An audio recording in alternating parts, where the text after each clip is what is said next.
Boa tarde. Olha, acompanhando a discussão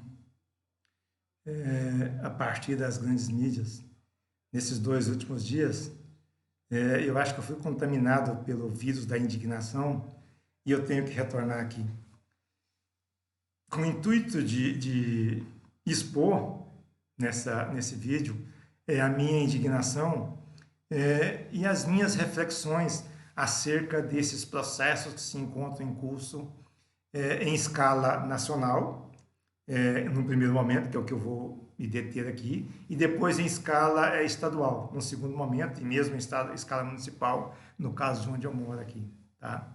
Bom, então, a primeira questão é sobre esse discurso, sabe? A reincidência desse discurso acerca do uso da cloroquina.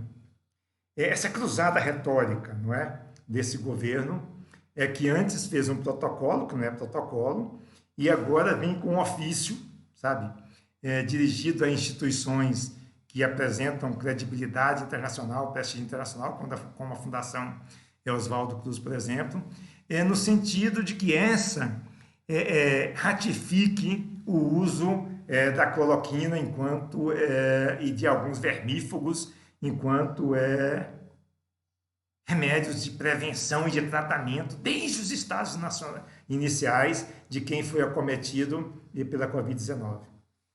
Isso nos remete a um analfabetismo científico tosco, tá?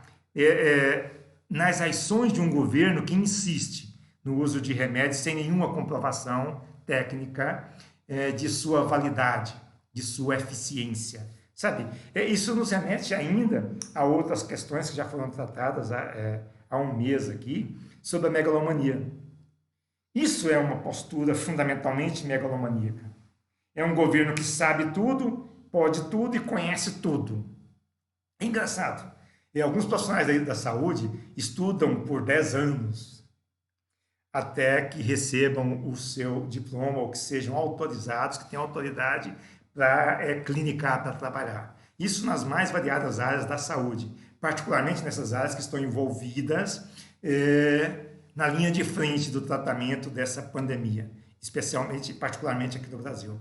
Mas o governo, sem nenhum conhecimento técnico e científico acerca disso, ele aparece do nada com esse tipo de ilação. Olha, a cloroquina, a ivermectina, não sei mais o quê, que é um vermífugo, né? São remédios que previnem a Covid-19, sabe? É como se ele estivesse dizendo para a população desesperada, sabe? Ou para esse seu grupo de seguidores, essas dezenas de pessoas, que acaba isso repercute, porque ele é o presidente da República, para dezenas de milhões de pessoas, a recorrerem a um apelo transcendental, ao apelo ao divino, sabe?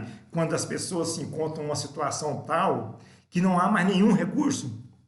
É uma situação de desespero, onde se falar para você que você tem de ali se ajoelhar no asfalto e ficar lá durante meia hora, aí o seu ente querido vai ser salvo, a pessoa vai e faz.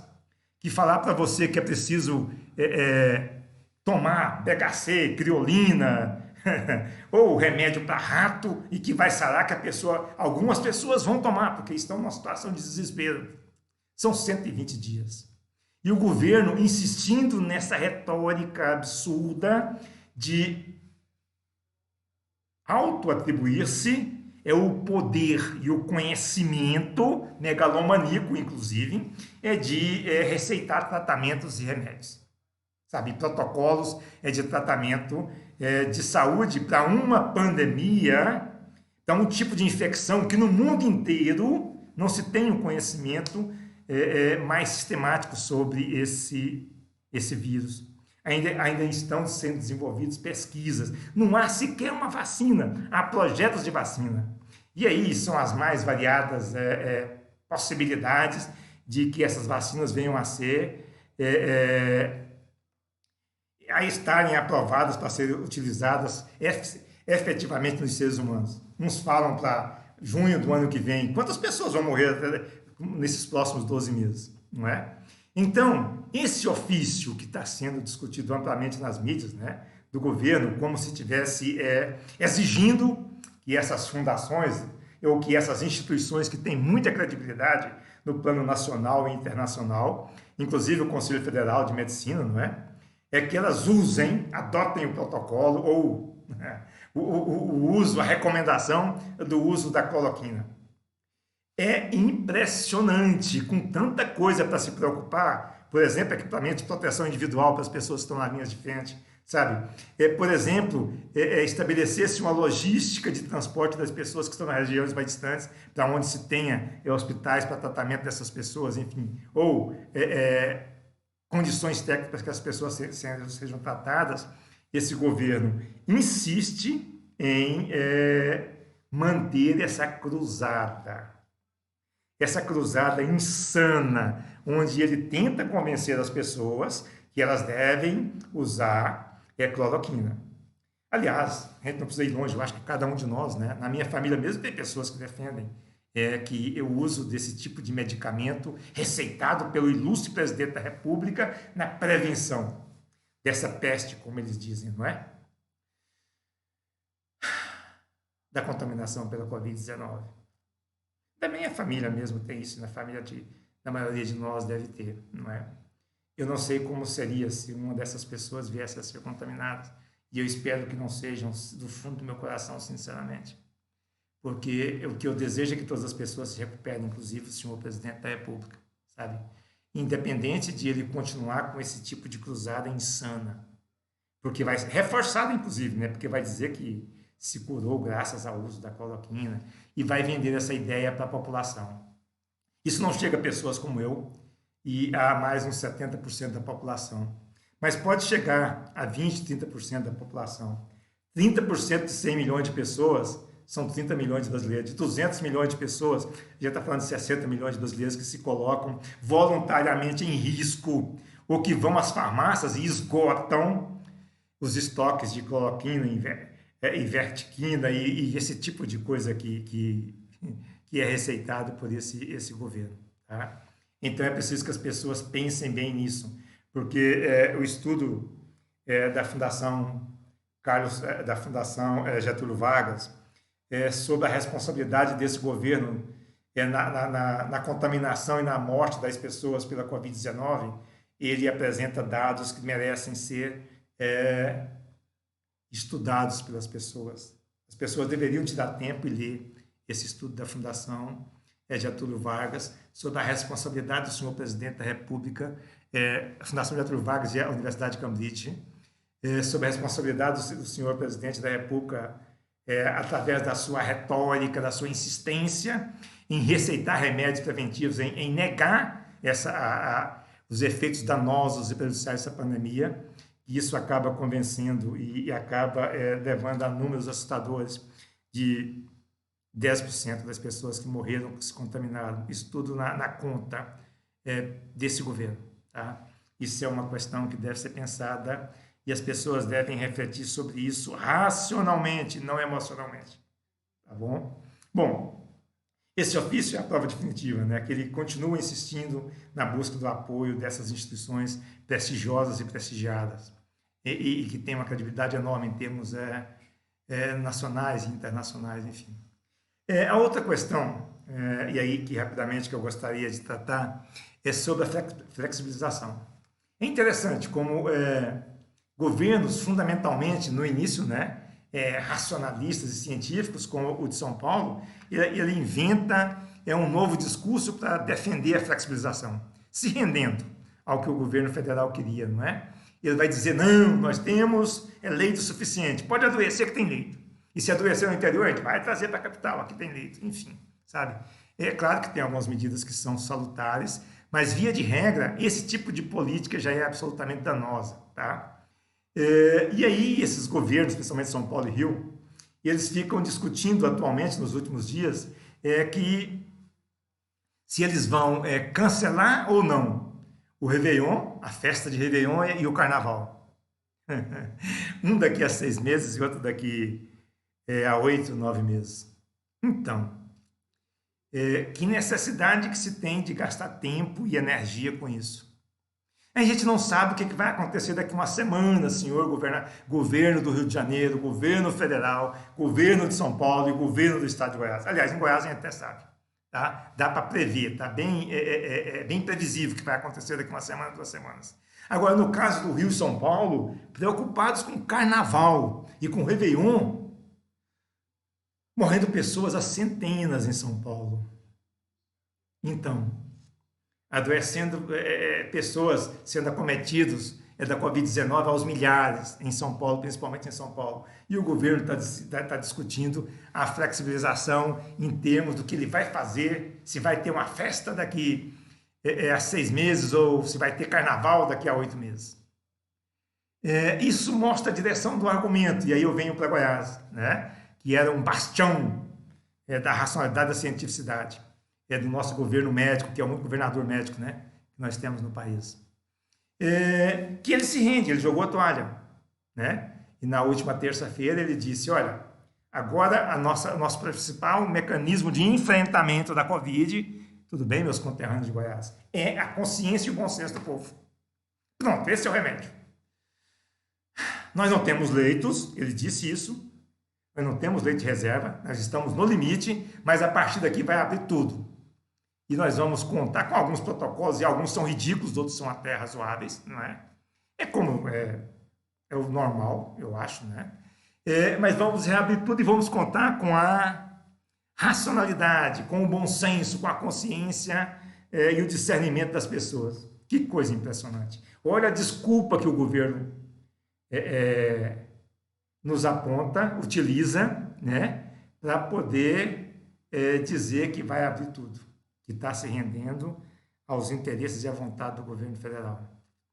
E aí abriu tudo realmente, a partir da última terça-feira, principalmente aqui em Goiânia, na região metropolitana, e nós ficamos pensando aqui o seguinte, o que vai ser daqui a 12, sabe, entre 10 e 12 dias no futuro? Ninguém sabe, mas há uma possibilidade grande, no caso de Goiás, de que nós venhamos a ter um crescimento descontrolado dos casos de contaminação pela Covid-19. E já foi avisado que não há não há leitos de reserva. O estado de Goiás já está no limite. Talvez vá começar a levar pessoas para São Paulo, né? Diz que lá tem leitos sobrando, estão desativando hospitais de campanha. Ou talvez o governo federal vai mandar algum Boeing, né, da Força Aérea Brasileira trazer alguns milhares de toneladas de ivermectina, de cloroquina, e pronto, e vai salvar o povo, não é? Dentro daquela perspectiva do megalomaníaco, sabe? E ele está esperando, no final disso, desenvolver o culto à personalidade dele. E no nosso caso, é assombroso olhar para o senhor Ronaldo Caiado e pensar o que ele quer com isso. Ele vai fechar em que condições? Em uma condição de calamidade pública, com as pessoas morrendo em casa, morrendo sem atendimento, com filas aos milhares de pessoas aguardando a ter uma vaga para tratamento, porque, na verdade, pessoal, meus conterrâneos do estado de Goiás, as pessoas que vivem nesse estado fiquem sabendo de uma coisa. Há vizinhos aqui próximo de onde eu moro, que tem médicos na família, não é? Na verdade, na minha também tem. E esses vizinhos têm pessoas doentes pertinho da minha casa já, tá? Antes a gente ouvia falar que estava longe da gente, agora está pertinho, tá? Logo vai ser na minha família, provavelmente. Porque eu tenho pessoas da minha família que são negacionistas e que estão acreditando nesse discurso do presidente que tome ivermectina, tome cloroquina, que você está prevenindo a doença. Que isso é uma peste, isso não vai dar em nada. É só para as pessoas que não têm fé. E essas pessoas estão sendo tratadas em casa, porque tem médicos na família, né?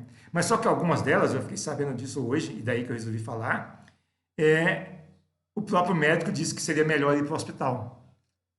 E aí eles tiveram de conseguir um aparelho de oxigênio e trazer para cá, porque não há vagas em hospitais privados aqui em Goiânia.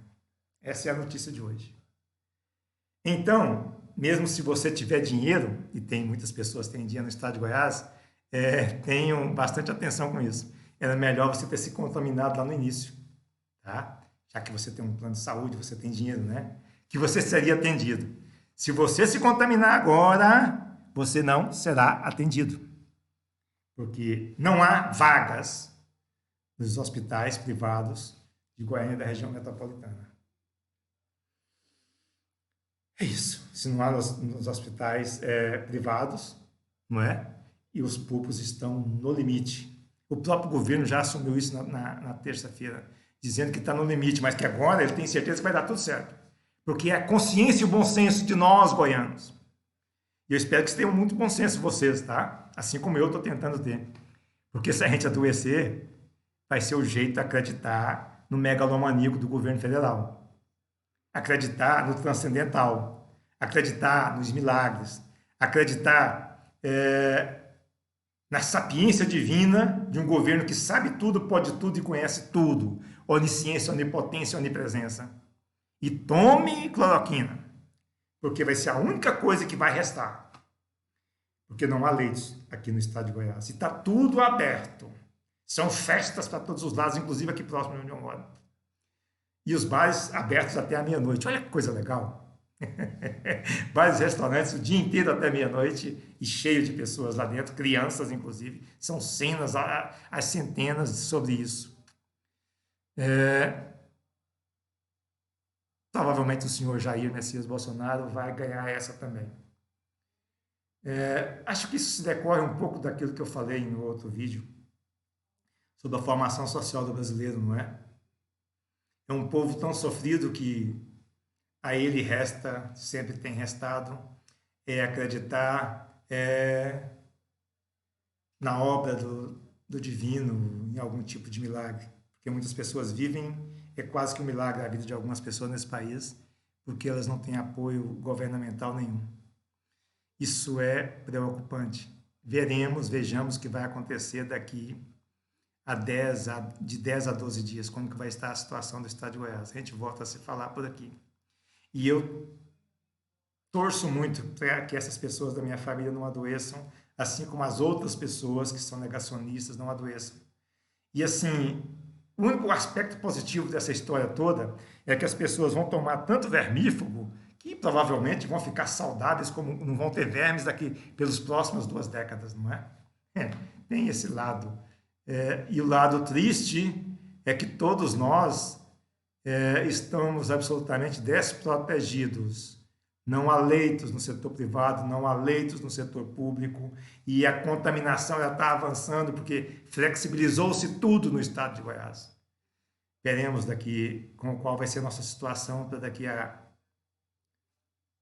10, 12 dias.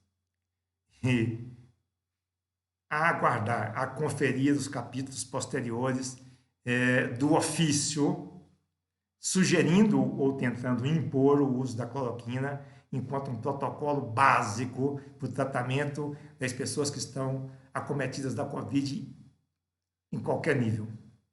E na prevenção, inclusive. Enfim, é isso. Apreensivo, eu me despeço aqui.